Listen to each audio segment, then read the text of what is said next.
Today's episode of Filmmaker U is brought to you by our sponsors OWC. Go to owcdigital.com for all your filmmaking and computer needs. And it's also brought to you by our other sponsors, AJA. Make sure to check out aja.com so that you can see how they can help you in your post-production needs. Hi, I'm Gordon Burkell from Filmmaker U. At Filmmaker U, we create courses for film professionals to deepen and diversify your existing skill set. You can learn more at filmmakeru.com or, of course, go on Twitter at filmmaker_u. Every week, we interview a film professional to discuss their work, and this week I'm joined by production designer Bo Welch, whose work includes a series of unfortunate events, Beetlejuice, and the hit Apple Plus show Schmigadoon. Welcome to the show, Bo. Why, thank you very much. Happy to be here. I guess my first question is, how did you get involved with Schmigadoon? I've done a lot of work with Barry Sonnenfeld, the director, and he called me or emailed me and said, I may do this thing called Schmigadoon. It's kind of funny. It's a musical. And he said, I don't know if you really want to do it or not, but he sent me the script and I started to read them, six half-hour episodes. And I got about halfway into the first one and was reading it by myself in the living room and burst out laughing like an insane person all by myself. My wife walked through and said, what are you laughing about? I said, this script is great. So they sent me the script, and it also had some of he had done, Cinco Paul, the writer, showrunner, had more or less sketched out the songs so that you had a sense of the music. And between the two things, I was instantly smitten, sold, and having never done a musical before, I was very fascinated by this genre. Now, do you remember what part you laughed out loud about, or which scene it was? Yeah, corn pudding. Oh, okay. Corn pudding. There's a musical number. Early time, all the townspeople just sort of inexplicably break into music, and they sang corn pudding while our hero couple sitting on the porch having breakfast, and it killed me. And when I was just insanely, very, very closely related to musicals of the 40s, 50s in its execution and in its somewhat. It's ironic that corn pudding is in effect corny too. So it worked in a lot of different levels. Yeah. No, yeah, I read it in a lot. Yeah. Well, it's a great show, and I love the skewering of the different musical theater pieces. When I was researching for this, there was 5 musicals in particular that they skewered. I mean, there's a bunch of different tropes that they go after, but they went after Brigadoon, Oklahoma, Carousel, The Music Man, and The Sound of Music. So when you were working on the production design, did you research those particular musicals and bring elements in from the musicals? Yes, of course. There were the writer, Cinco Paul, again, the writer and the guy who wrote the music and the scripts, sent me a link for all the relevant musicals of that era that might affect, the design and the tone. And the ones you just mentioned were, of course, featured in it, but there were probably another 50 or 100 musicals. And I watched them all. And I think that immersion, I had a kind of superficial knowledge of musicals of that era, just as anybody of my age would. They were inescapable. But I was not a devotee of them the way Cinco Paul is. So it was fun to lose myself in that, especially in the, in the early part of the pandemic, which is when we did it. When you're looking to escape into an idealized world where everything seems good and promising and hopeful, it was especially fun to just sort of dive in and let it wash over me. And then when I finished that process after a few days, okay, now I have the blank piece of paper.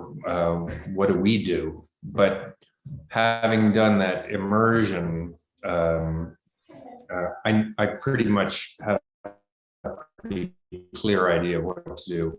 Is there particular elements that you brought in? Like I think about, I can't remember which episode it is, but it's where the female doctor goes to help the family who can't get a doctor, and they're up in the hills, and it's basically Sound of Music in the background. Like how did you find like little details though in the musicals that you like to hide in your design? Or yes, not on that Sound of Music one, but there were some subtle Easter eggs hidden, just like, you know, names on signs, and I'm blanking on exactly which ones they are, and they were more or less you know, suggested by Cinco, who has an encyclopedic knowledge of musicals.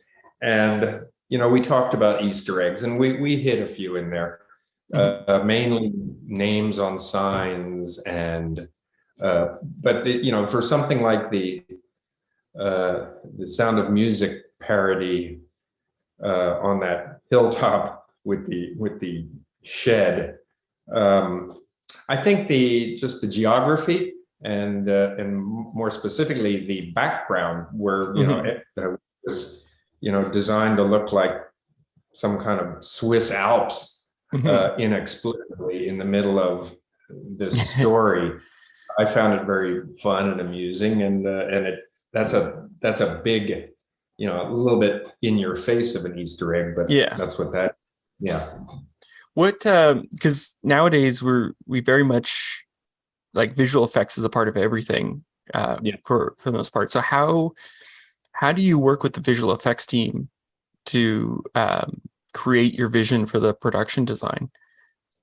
Well, I start out, as I said, reading the script, talking to the showrunner, talking to Barry, talking with the choreographer, you know, a number of people, sort of a lot of the practical elements that determine size and scale and scope. What was the top of the question again? Well, I think so like with VFX, you know, a lot of people might do static sessions. Yeah. So here's what I do. So that, you know, then I sit down and I hand draw sets. I hand draw images, and then I work with a couple of fantastic concept artists and the kind of thing that you could feel comfortable presenting to Apple, to say, this is what it will look like.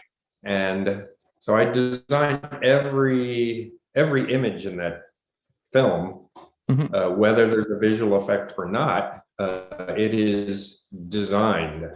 And ironically, when you come to look at the material and hold it up against the beautiful illustrations, you can hardly tell the difference. So it is all designed. Now there will be certain adjustments made along the way, but by and large, and the same thing on A Series of Unfortunate Events, we did the same thing. I hand draw, illustrators make it look real, and boom, that's it. And visual effects, the camera department, everyone has a roadmap as to how to execute it and make it look like the picture. So that's how we do that. Now, is there, you know, was there a particular scene that you found sort of difficult to create or sort of figure out what the look was going to be like? And how did you sort of overcome that? I had a pretty clear vision of what everything looked like. There was really nothing thrown out there that I could not design, draw, sell to Barry and to Cinco. The challenge is you have a limited amount of stage space, and we did. There are a lot of sets that look completely different, but they have shared elements within them, and they would be changed out overnight. For instance, all of the stuff that takes place in the various woods, there had to be half a dozen different scenes that involved that stage that included woods, bridge, picnic, when the kid's up in the tree and he there are a lot of so all these things happen. You shoot them, check the monitor, and then overnight they get changed into the next iteration, and that can be very daunting. But that's mainly that's beyond when I design it, and then I'll make some compromises to enable that to happen more easily, knowing that it has to happen fast. But the real challenge, it falls to the the supervising art director, the decorator, the greens person. It's a mad scramble. That's just the nature of streaming shows, and everything is built and everything is on stage.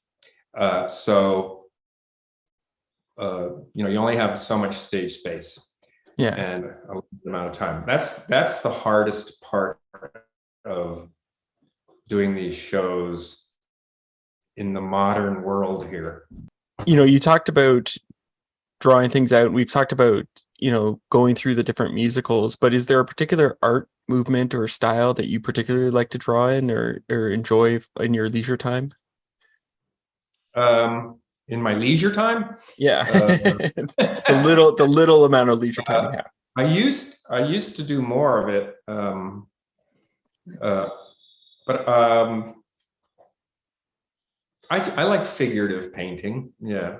But as far as the show goes, a number of artists that I look at in terms of composition, tone, palette, like Grant Wood, those kind of people.